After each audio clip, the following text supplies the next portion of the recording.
everyone, and welcome back to English Flash Talk. I'm Sophie, and I am here today with my good friend Liam. We are so happy you're joining us for this special session. Hi, everyone. I'm really excited, but also a little nervous. As you know, I am a student just like many of you, and today Sophie is going to help me navigate one of the biggest challenges in English, talking about the past. That's right, today's video is going to be a bit different. It's not a lecture, it's a real conversation. We're going to be hanging out here at our favorite cafe, sharing stories about our lives, and along the way, we're going to look at how to use the past tense naturally. Exactly. You're going to hear me make mistakes, probably a lot of them, and Sophie is going to show me how to fix them without making it feel like a boring grammar class. We'll cover everything from the basic was and were to those tricky irregular verbs that everyone loves to hate. By the end of this video, you'll see that you don't have to be perfect to tell a great story. We want you to feel more confident when you talk about your weekend, your travels, or your childhood. So grab a coffee, get comfortable, and let's get started with our story. Ready when you are, Sophie. Actually, I was just thinking about yesterday. I had such a strange day. Oh, really?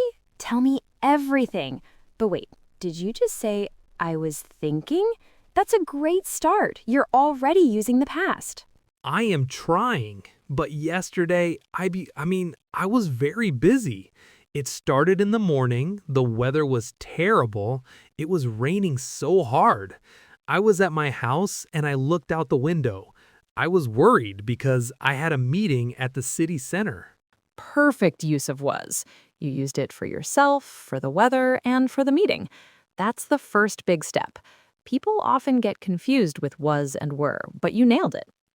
Thanks. But then it got complicated. My friends were supposed to meet me there. They were already on the bus. They called me and said, "Liam, where are you? We were at the station for 10 minutes." Stop right there. That was flawless. My friends were. They were. We were. You remembered that for groups of people, or when you say we or you, was changes to were. It's slowly sinking in, but the rest of the day was a disaster. I prepared everything for the meeting. I organized my notes, I cleaned my glasses, I checked my phone 10 times. I wanted everything to be perfect. I love those verbs. Prepared, organized, cleaned, checked, wanted. You just used a whole string of regular verbs. Do you feel how easy it is when you just have to add that ed sound at the end? It feels easy when I write it, but when I speak, I sometimes say prepareded or cleaned.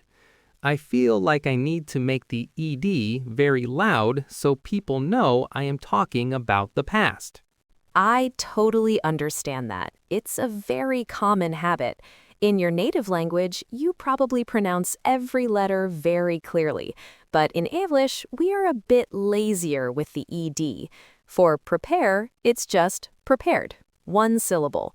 For clean, it's cleaned.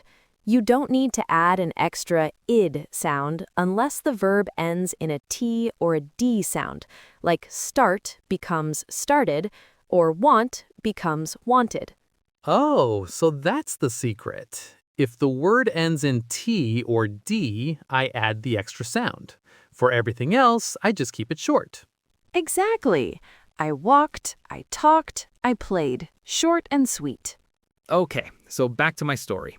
I walked to the bus stop, but I missed the bus. I waited for 20 minutes in the rain. I was so annoyed. I finally arrived at the meeting, but I was 30 minutes late. My boss looked at me very seriously. He said, "Liam, we started without you." Ouch, that sounds stressful. But your grammar was great. Walked, waited, arrived, started. You're on a roll. But I bet you didn't just use regular verbs all day. What happened after the meeting? Did you go somewhere to relax? Well, I needed to eat. I was so hungry because I didn't have breakfast, so I go to that new Italian restaurant around the corner. Ah, there it is. The one verb that everyone wants to make regular. I goed. I knew it! It's went, isn't it? I always forget that one when I'm actually talking. It's went. And don't worry, even people who have studied for years sometimes say goed when they are tired. It's because our brains love patterns, and go is a rebel. So you went to the restaurant, and then what? I went to the restaurant and I saw a famous actor. He was sitting right there eating a massive bowl of spaghetti. I was so surprised. I sat down at the table next to him. No way. Who was it? Actually, don't tell me yet. Let's look at what you just said. Saw and sat. Those are two very important irregular verbs. See becomes saw, and sit becomes sat. Right. I saw him and I sat near him. I wanted to take a photo, but I felt embarrassed. So I just ate my pizza. I had the best pizza of my life. It had truffles and 3 types of cheese. I had. Perfect. Have becomes had. It's much more common than saying I eated. In fact, we never say eated. We say I ate or I had. I ate the whole pizza. Then I took my phone out because I decided to be brave. I took a photo of my pizza, but I tried to get the actor in the background. But just as I took the photo, he turned around and looked at me. Oh no. He turned around and looked at me. Regular verbs again. And you used took for the photo. Take becomes took. So did he get angry? No, he actually smiled. He came to my table and said, "Is the pizza good?" I was so shocked I couldn't speak. I just said, "Yes, pizza good." I felt so stupid. He came to my table. Perfect. Come becomes came. And don't feel stupid. Most people would be shocked if a famous actor started talking to them. You communicated, and that's what matters. After that, he bought me a coffee. Can you believe it? He bought me a coffee and we spoke for 5 minutes about movies. Then he left. I came home and I told my brother everything. He didn't believe me until I showed him the photo. Liam, that is an incredible story. And look at your verbs. Bought, spoke, left, came, told, showed. You just used a massive amount of irregular grammar without even realizing it. Buy becomes bought, speak becomes spoke, leave becomes left, tell becomes told. It's starting to feel more natural. When I'm excited about the story, I don't think about the list of verbs in my head. I just want to tell you what happened. That is exactly the secret to fluency. When the story becomes more important than the grammar, your brain starts to automate the rules. It's like driving a car. At first, you think about the pedals and the steering wheel, but after a while, you just think about where you want to go. I like that. But Sophie, I still have trouble when I want to say that something didn't happen. Like if I want to say, I didn't went, is that right? That is one of the most common mistakes in English. When we use did or didn't, it's like a magnet that pulls the past tense out of the verb. So the did is already in the past, which means the main verb stays in its normal, present form. You should say, I didn't go. Oh, so the did does all the work. Exactly. Think of did as the heavy lifter. If did is there, the other verb can just relax. I didn't see. I didn't eat. I didn't have. Yesterday, I didn't have breakfast. I didn't see my brother until the evening. And I didn't go to bed until midnight because I was too excited about meeting the actor. Spot on. You got it. It's actually easier because you don't have to remember the irregular form when you're saying no. That is a relief. So, Sophie, what about you? What did you do this weekend? I've been talking about myself for way too long.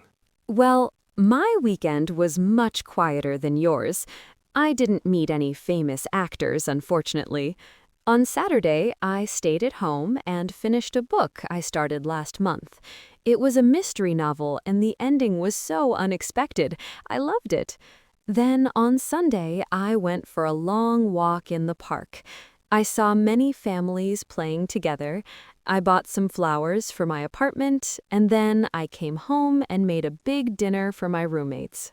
That sounds very peaceful. Stayed, finished, started, loved. You used many regular verbs. And then went, saw, bought, came, and made. I can hear the difference now. It's like my ears are waking up to the past tense. That's the first step to speaking better, listening better. Once you start noticing these patterns in other people's speech, you'll start using them yourself. You know, Sophie, I think I'm ready for a bigger challenge. I want to tell you about a trip I took a few years ago. I think it will help me practice mixing all these things together. I would love to hear it. Where did you go?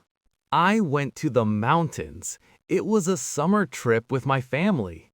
We drove for hours to reach this tiny village. When we arrived, we realized we forgot the keys to the cabin. Oh no, we arrived and we forgot. One regular, one irregular. What did you do? We sat in the car for 2 hours while my father called the owner. We were so frustrated. But then we saw a small path behind the cabin. We followed the path and we found a beautiful hidden lake. We swam in the lake and we forgot all about the keys. Later, the owner came and opened the door, but we were already happy because we found that lake. It was the highlight of the trip. That's a beautiful memory, Liam. And your grammar was excellent. Drove, sat, called, were, saw, followed, found, swam, came, opened. You are telling a complex story with multiple characters and actions, and you're doing it fluently. I felt good telling that. I made a few mistakes, but I didn't stop. I just kept going. And that is exactly what we want our friends at English Flash Talk to do. It's not about being a human dictionary. It's about sharing your life. You're right. You know, I feel so much more confident now than I did 20 minutes ago. Before we started, I was worried that I would forget every single irregular verb. And you did forget some, but we fixed them and we kept talking. That's how learning happens. It's a process of making a mistake, noticing it, and trying again. I'm going to keep practicing.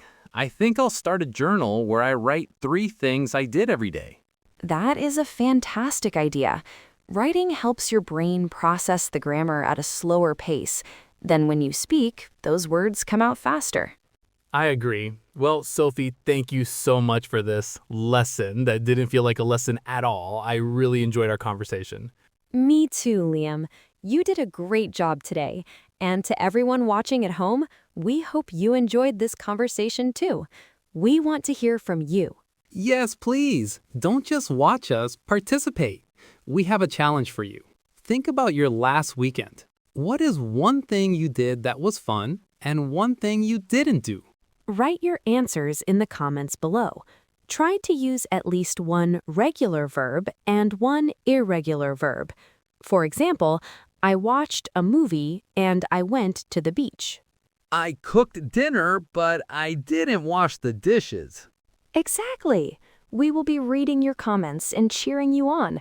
Remember, every mistake you make is just proof that you are trying and learning. Don't be afraid to sound like a student. We are all students here.